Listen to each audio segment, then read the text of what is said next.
Hi hello ಎಲ್ರಿಗೂ ನಮಸ್ಕಾರ. ಎಲ್ಲರೂ ಹೇಗಿದ್ದೀರಾ? ಹೋಪ್ ಎಲ್ಲರೂ ಸಖತ್ತಾಗಿದ್ದೀರಾ ಅಂದ್ಕೊಂಡಿದ್ದೀನಿ. Welcome back to my YouTube channel. And ಇದು ಅಷ್ಟೇ ಆ್ಯಸ್ ಯೂಶ್ವಲ್ ನನ್ನ ಡೈಲಿ ರೂಟೀನ್ ವ್ಲಾಗ್ ಆಗಿರುತ್ತೆ. ಇವತ್ತು ನಮ್ಮ ಹೊಲದಲ್ಲಿ ಕಾಯಿ ಕೇಳೋದಕ್ಕೆ ಅಂತ ಬಂದಿದ್ದರು. ಸೊ ಅದೊಂದು ಸ್ವಲ್ಪ ಕ್ಲಿಪ್ಪಿಂಗ್ಸ್ ತೊಗೊಂಡಿದ್ದೀನಿ ನೋಡಿ. ಮರ ಹತ್ತಿ ಹೆಂಗೆ ಕಾಯಿ ಕಿತ್ತು ಹೆಂಗೆ ಎಳ್ನೀರು ಕೀಳ್ತಾ ಇರೋದು ಫಸ್ಟ್. ಇದು ಎಳ್ನೀರನ್ನ ಹೆಂಗೆ ಇಳಿಸ್ತಾ ಇದ್ದಾರೆ ಹೊಡೆದೋಗಂಗೆ ಅಂತ ಹೇಳಿ ತೋರಿಸ್ತಾ ಇದ್ದೀನಿ ನೋಡಿ.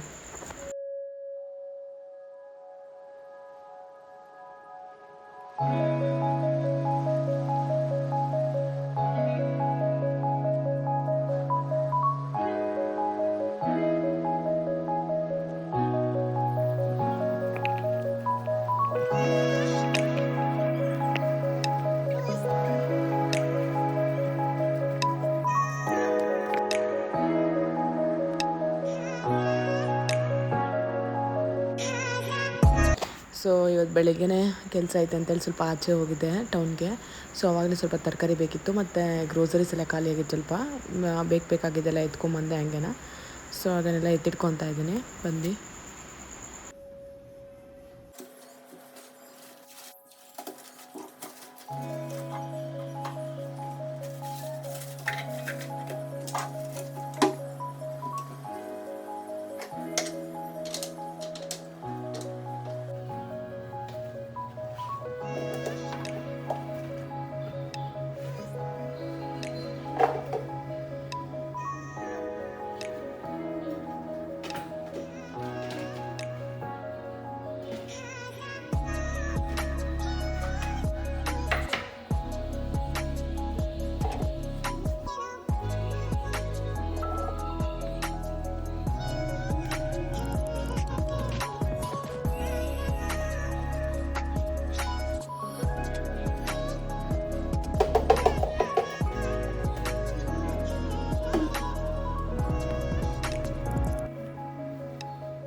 ಸೊ ಹಾಗೆ ಮನೇಲಿ ಅಳಸ್ತಾನೆ ಕಿತ್ಕೊಂಬಂದು ಒಂದು 2-3 ಡೇಸ್ ಆಗಿತ್ತು, ಕಟ್ ಮಾಡಿರಲಿಲ್ಲ.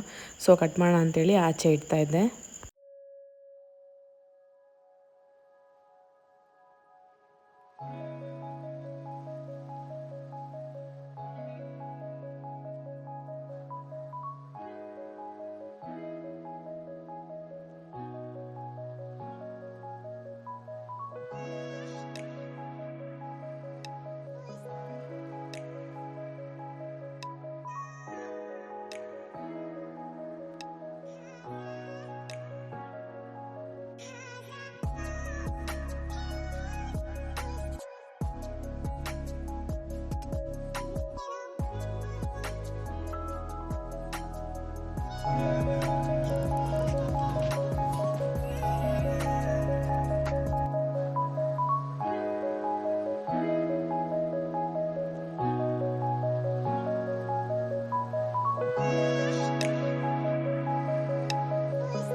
ಸಂಜೆ ಆಗಿತ್ತು. ಸೊ ಬಟ್ಟೆ ಒಣಗಾಕಿದ್ದೆ, ಮೋಡ ಎಲ್ಲ ಮುಚ್ಕೊಂಡಿತ್ತು, ಮಳೆ ಬರೋ ಥರನೂ ಫುಲ್ ಆಗಿತ್ತು. ಸೊ ಅದಕ್ಕೆ ಬಟ್ಟೆ ಎಲ್ಲ ಎತ್ಕೊಳ್ಳೋಣ ಅಂತ ಬಟ್ಟೆ ಎತ್ಕೊತಾ ಇದ್ದೆ. ಇತ್ತೀಚೆಗಂತೂ ಸಂಜೆ ಆಗಿದ ತಕ್ಷಣ ಫುಲ್ಲು ಮಳೆ ಸ್ಟಾರ್ಟ್ ಆಗ್ತಿದೆ ಇಲ್ಲಂತೂ.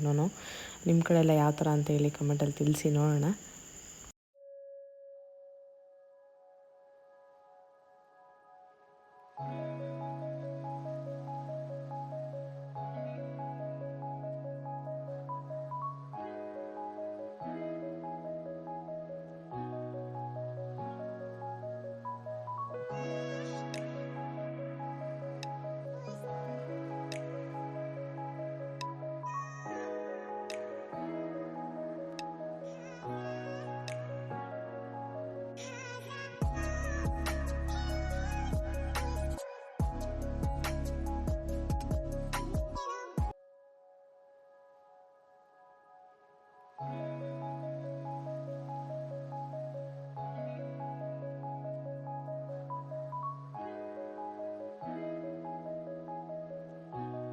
ಇತ್ತೀಚೆಗಂತೂ ನಾನು ಡೈಲಿ ರೂಟೀನ್ ಆಗಿದೆ ವಾಕ್ ಹೋಗೋದು. ಬೆಳಗ್ಗೆ 5 ಗಂಟೆಗೆ ಹೋಗ್ತೀನಿ ಮತ್ತು ಸಂಜೆ 5-5:30 ವಾಕ್ ಹೋಗ್ತೀನಿ ಕೆಳಗಡೆ ತೋಟಕ್ಕೆ. ಹಾಗೆ ಇವತ್ತು ಒಂದು 5:30 ಆಗಿತ್ತು. ಸೊ ವಾಕ್ ಹೋಗಿ ಬರೋಣ ಆನ್ ರೋಡ್ ಅಂತೇಳಿ ವಾಕ್ ಹೋಗಿ ಬರ್ತಾಯಿದ್ದೆ. ಫುಲ್ಲು ಹೋಗ್ಬೇಕಂತೂ ಸಿಕ್ಕಾಪಟ್ಟೆ ನವಿಲುಗಳು ಅಷ್ಟೇ. ಒಂದೊಂದು ಸರಿ ಕ್ಯಾಪ್ಚರ್ ಮಾಡೋಕ್ಕಾಗತ್ತೆ ವೀಡಿಯೋದಲ್ಲಿ, ಒಂದೊಂದು ಸರಿ ನಾವು ಹೋಗೋ ಸೌಂಡ್ಗೆ ಅವೆಲ್ಲ ಹೊರಟೋಗ್ಬಿಡ್ತವೆ. ಸೊ ಕ್ಯಾಪ್ಚರ್ ಮಾಡಿದ್ದೀನಿ, ನಾನು ಹಾಕ್ತೀನಿ ನಿಮಗೆ. ಹಾಗೆ ವಾಕ್ ಮುಗಿಸ್ಕೊಂಬಂದು ಆ್ಯಸ್ ಯೂಶ್ವಲ್ ನಾನು ಟೀ ಮಾಡ್ತೀನಿ. ಅಡುಗೆ ಮನೆಗೆ ಬಂದೆ ಟೀ ಮಾಡೋಣ ಅಂತೇಳಿ. ಸೊ ಟೀ ಮಾಡ್ಕೊಂಡು ಕುಟ್ಕೊಂಡು ಆರಾಮಾಗಿ ಹೊರಗಡೆ ಸ್ವಲ್ಪ ಹೊತ್ತು ರಿಲ್ಯಾಕ್ಸ್ ಮಾಡ್ತೀನಿ. ಇದಿಷ್ಟು ಇವತ್ತಿನ ವೀಡಿಯೋ ಆಗಿತ್ತು. ಹೋಪ್ ನಿಮ್ಮೆಲ್ಲರಿಗೂ ಇಷ್ಟ ಆಗಿದೆ ಅಂತ ಅಂದ್ಕೊಂಡಿದ್ದೀನಿ. ಇಷ್ಟ ಆದರೆ ದಯವಿಟ್ಟು ಲೈಕ್ ಮಾಡಿ, ಶೇರ್ ಮಾಡಿ, ಸಬ್ಸ್ಕ್ರೈಬ್ ಮಾಡಿ. ಬೇಗ 1000 ಸಬ್ಸ್ಕ್ರೈಬರ್ಸ್ ಆಗೋಣ. ದಯವಿಟ್ಟು ಸಬ್ಸ್ಕ್ರೈಬ್ ಮಾಡ್ಕೊಂಡು ನೋಡಿ. ಇನ್ನು ಯಾವ್ಯಾವ ಥರ ವೀಡಿಯೋ ಬೇಕಂತ ಹೇಳಿ ನನ್ನ ಕಮೆಂಟಲ್ಲಿ ತಿಳಿಸಿ. ಸೊ ದಟ್ ನಾನು ಮಾಡ್ತೀನಿ. Thank you for watching. Keep supporting me.